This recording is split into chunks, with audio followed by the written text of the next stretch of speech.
તો પેલી એવી રાઈડ છે મારી જિંદગીની કે ભાઈ હું બાઇક ઉપર એકારે એટલું પાપી એમ. અત્યારે ઘસમાં ગરમી હોય ની એવું બને નહીં. થાકી ગયા ભાઈ. હા અત્યારે ને શું કહેવાય અંડરવેર છે ને અહીંયા ઘણું બધું ઓલું છે ને અમે 2 પર્સન બેઠા બેઠા ખાઈ જોરદાર. અને ભાઈનું પેલા કરી નાખ્યું છે સ્પોન્સર વાળું. હેલો ફેમિલી, સ્વાગત છે નવા વ્લોગમાં. કેમ છો તમે બધા? મજામાં. અને ખાસ તો ભાઈ આજ સવારમાં કર્યા છે દ્વારકાધીશના દર્શન. અને અત્યારે છે ને વાગી જશે 10:30, કેમ કે દર્શનમાં એટલો બધો ટાઈમ લાગી જાય તમને ખબર જ છે. બાકી તો યાર ભાઈ તમે જે દ્વારકામાં પ્રેમ આપ્યો છે ભરે ને યાર મજા આવી ગઈ. દહીં અહીંયા મને દહીં વાળાએ ભાઈ દહીં પાયું છે એ કાંઈ બધા કે મારા કલેજા દહીં પી, મારા કલેજા દહીં પી. કેટલું પીવું પણ મને ભાઈ આજ દ્વારકાધીશના મસ્ત શાંતિથી સારા એવા દર્શન થઈ ગયા. અત્યારે વાગી જશે 12. સવારનો નાસ્તો ન હોય અહીં સીધા બપોરા થાય છે હવે. હાલો ભાઈ હવે નથી રોકાવું, હવે જઈએ અમે. આથી કઈ વાંધો નહીં, હું હાથ જોડું જાઉં. હવે જાઓ ભાઈ તમે. હાલો ભાઈ. હા ભાઈ મજાક કરો યાર. રોકાવું તો કઈ આવજો. હાલો ખૂબ મજા આવી ભાઈ. આ ભાઈ તો જેક ભાઈ ને જેક જ માર્યા. ના કેવાના જેક. જેક જ માર્યા. અમે વાત જ નથી કરી રહ્યા. હા ભાઈ વાતો કરો, આ બે ઈરખા થઈ જતી. અને ભાઈ હવે નીકળવાનો પ્લાન થઈ ગયો છે. અહીંયા રોકાણા થાત, મજા આવી ગઈ. અને હવે તમારા રિલેટિવ ત્યાં જવું હોય ને હાલો ભાઈ થોડુંક દૂર આવીને છે ને ચા પાણી પીતા આવી પેલા. ફેમિલી દ્વારકામાં તો તમને બહુ બધો પ્રેમ આપ્યો. અને અત્યારે અમે આવ્યા હતા ભાઈ અમારા વિરલબેનના ભાઈના ઘરે. ચા પાણી પીધા છે મસ્ત. અને અમારે નીકળવામાં બહુ લેટ થઈ ગયું છે, અત્યારે 2:30 વાગ્યા છે. અને રસ્તો છે ભાઈ અમારે ટોટલ અહીંથી 300 કિલોમીટર જેવું છે. તો પેલી એવી રાઈડ છે મારી જિંદગીની કે ભાઈ હું બાઇક ઉપર એકારે એટલું પાપી એમ. તો ગાંધીધામ જવાનું છે અને ધીમે ધીમે નીકળી જોઈએ ભાઈ હવે રસ્તામાં શું થાય કેમ થાય. બાકી એટલી બધી બાઇક મેં કોઈ દિવસ એકારે ચલાવી નથી, એટલે આજ પહેલી વાર નીકળશું. ને મજા આવે. અત્યારે તો ઠંડો પવન આવે જેમ આમ જઈ કચ્છ બાજુ ત્યારે કેવું થઈ ખબર નથી, કેમ એ બાજુ ભાઈ બધા કહે છે કે બહુ તડકા પડે છે એમ. આશુબેનને જય શ્રી કૃષ્ણ કહી દેવું. હા ચાલો ભાઈ, ટાંકી ફૂલ કરાવી નાખી છે. કેટલાનું? 500નું સામે દર વખતે અમારે 500. વાહ વાહ ભાઈ.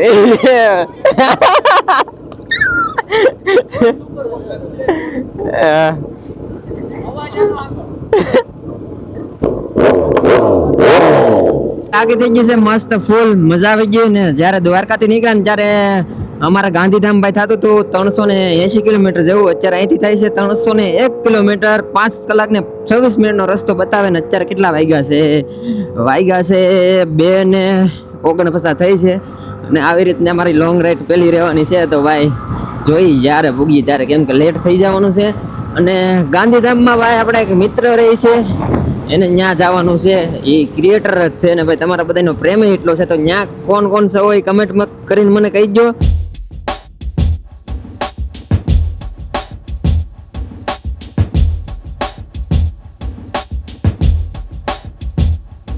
જામનગર પૂગ્યા, પોરો ખાધો છે અત્યારે અને તપી ગઈ છે, કેમ કે 100 કિલોમીટર ખીણી લીધી ને કરે એટલે. અને હજી અહીંથી તો ભાઈ આગું થાય છે ને અત્યારે વાગી જશે 4:30 છે. તો ભાઈ અત્યારે ચેનમાં લૂપ મારી છે, કેમ કે મારવું પડે એમ. ગાડી આપણી રેડી થઈ ગઈ છે. ચેન પાછી લૂપ કરી નાખી છે. પેલા કાચ સેટ કરવા જરૂરી છે, એટલે જ બાઇકમાં કાચ નખાવ્યા અમે. અને હવે અહીંથી થાય છે 204 કિલોમીટર ભાઈ ગાંધીધામ. જોઈ ક્યારે પૂગી. બાકી પૂગવાનું તો આજમાં ફાઇનલ છે. ધીમે ધીમે જાય છે અને મજા આવે છે રસ્તા પર, વાંધો નથી આવતો. હજી રસ્તા તો સારા આવે, ખરાબ નથી.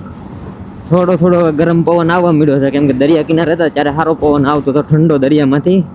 અને જેમ આમ અંદર જઈશું કંસ બાજુ એમ ગરમી તો વધવાની જ છે, તમને ખબર જ છે. કેમ કે ભાઈ અત્યારે કંસમાં ગરમી હોય નહીં એવું બને નહીં. તો જોઈએ હવે નીકળી ગયા ક્યારે પૂગી ધીમે ધીમે.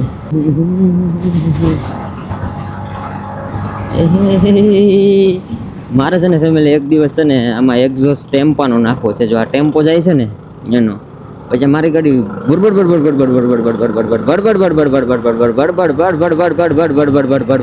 થાય. મને કમેન્ટ કરીને કે હું ટેમ્પાનો એક્ઝોસ્ટ નાખી દઉં કે નહીં. બોલો ફટાફટ હાલો, કે પછી આમાં સારો એક્ઝોસ્ટ નાખી દઈએ આપણે.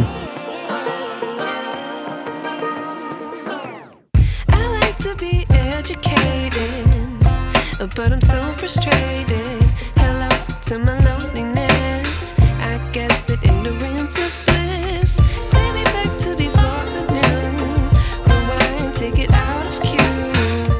થાકી ગયા ભાઈ. હા અત્યારે ને શું કહેવાય અંડરવેર છે ને એટલે હાઈકિંગ ગાડી સોંટી જાય છે. હે એમાં કેમેરો હે? હા દેખાય નહીં, ખાલી શૂટ જ થતું હોય, પછી વિડીયો ઉતરે એનો. અમે અમારા માટે યુટ્યુબમાં મૂકવા માટે શૂટ કરતા હોય. મારું ગામ દયાળ.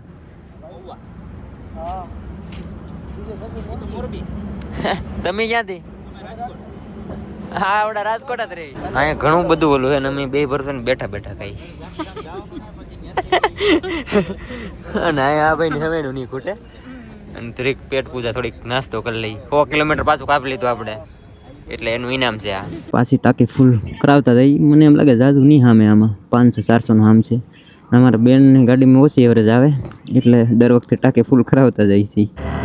ચલો ભાઈ 482 નું પેટ્રોલ ફૂલ કરાવી નાખ્યું ને હાથ થઈ ગયા છે લાલ. અત્યારે કેટલા વાગ્યા છે? 7:30 થઈ. હજી 100 કિલોમીટર જેવું કાપવાનું છે. ધીમે ધીમે અમે વિચાર્યું નહીં કરતા તો અમે સારું એવું કવર કરી લીધું છે. થોડાક બમ ઉપર દમ લાગતા હતા પણ વાંધો નથી આવ્યો. અને આ હવે ઠેઠ ગાંધીધામ સુધીનો રસ્તો છે ને ભાઈ ટ્રક વાળો છે, એટલે હવે એટલી બધી ફાસ્ટ અમે ગાડી નહીં હકારી શકીએ. માનો તો 60, 70, 80 સુધી, કેમ કે આ ટ્રાફિક જ ફૂલ રહેશે. જોઈએ હવે ક્યારે પૂગી ત્યારે. વાહ ભાઈ અત્યારથી મીઠાની ખેતી દેખાવા મળી છે. અને રસ્તો થોડોક ભાઈ સારો છે પણ ટ્રક થોડાક વધારે એટલે આપણે પરફેક્ટ શું કહેવાય નહીં થઈ શકે ભાગો. અને પ્લસ પવન ભાઈ એટલો આવે ને કે આ ટ્રકની શેડ હું કાપીને એટલે મને છે ને પવન વધારે લાગશે, એટલે મારે બાઇક ધીમી કરવી પડે, કેમ કે ડાયરેક્ટ પવનનો જોટો લાગી જાય એના કારણેથી. એટલે પવન થોડોક વધારે જ છે આજ. જોઈએ હવે ધીરે ધીરે ધીરે ધીરે પૂગી જવું. ક્યાં આપણે ઉતાવળ છે પણ જો આ ટ્રક જો હમણાં હવે અહીંથી ડાયરેક્ટ જોટો લાગશે મને, એટલે મારે ધીમે હાંકવી પડે ગાડી.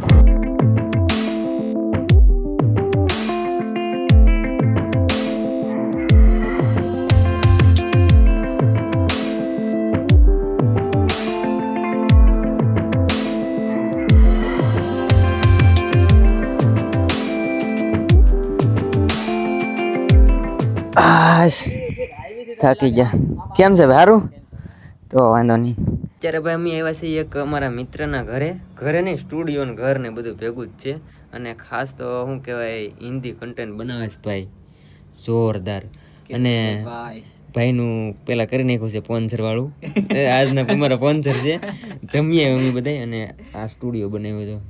મારે એક ડ્રીમ સ્ટુડિયો બનાવવાનો હોય પણ ભાઈ બનાવી નાખ્યો છે, કામ કરે છે બધું ઘણો જોરદાર. પણ નમકું કેવું સેટઅપ કર્યું છે, બધું કસ્ટમાઇઝ છે અને કોઈ ઇન્ટેરિયર નથી, બધું પોતે જ કર્યું છે. અમારા ફ્રેન્ડ સર્કલમાં બનાવીને બધું દિમાગ લગાવી બનાવ્યું છે બધું. આ મતલબ આવી રીતનું સ્ટુડિયો જોરદાર છે. બાકી મને એક વસ્તુ ગમી ભાઈ વોઇસ ઓવર માટે છે ને સ્પેશિયલ આ જાળી યુઝ કરે છે માઇક રાખીને.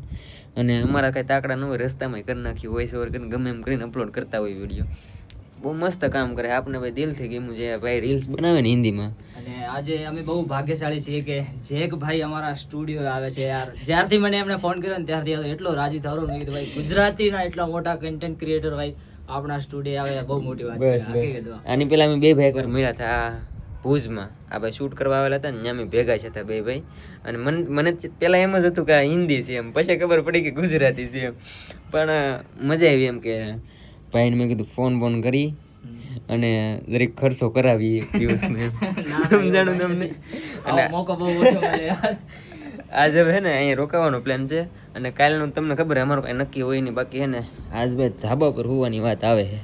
મોબાઈલ માથે મોઢા પર પડે, આમ મોઢા ઉપર એડિટ કરતા એડિટ કરો નહીં હવે કામ કરો ને બધા. ફેમિલી તો અત્યારે કેટલા વાગી જાય રાતના ખબર હે? 2 વાગવા આવ્યા છે. હું વ્લોગ એડિટ કરી રહ્યો છું, અપલોડ કરવાનો બાકી છે. થાકી જા ભાઈ, પહેલી વાર એટલી ગાડી હીકી મતલબમાં એટલો કિલોમીટર તો થોડોક થાક લાગી ગયો છે. અને અત્યારે બધા હે ને શું કરે એવું હાલે બધું. પણ શું કરવું હવે, કામ તો કરવું પડશે. ત્યારે તો ડેલી અપડેટ આવશે, ત્યાં સુધી તો આવવાના નથી.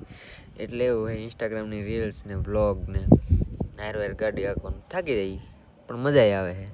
આવી રીતના રખડવાની મજા કોને ન આવે, પણ થાક લાગે. હા દુખે વાહન બધું હાલશે પણ કાંઈ નહીં. કાલનું હવે પ્લાન વિચાર્યો નથી, હવે નક્કી કરીએ કંઈક ભુજ બાજુ જઈએ કે પછી ભાઈ માંડવી બીચ જઈએ કે અહીંને રોકાઈ એક દિવસ, એવો કંઈક પ્લાન હાલે જોઈ. બાકી તો બસ આશા છે કે આજનો વ્લોગ તમને ગમ્યો ત્યારે લાઈક કમેન્ટ શેર સબસ્ક્રાઈબ કરવાનું ભૂલતા નહીં. મળીએ પછી કાલે નવા વ્લોગમાં. ચાહું બધાને જય માતાજી. Bye bye. Subscribe bye bye.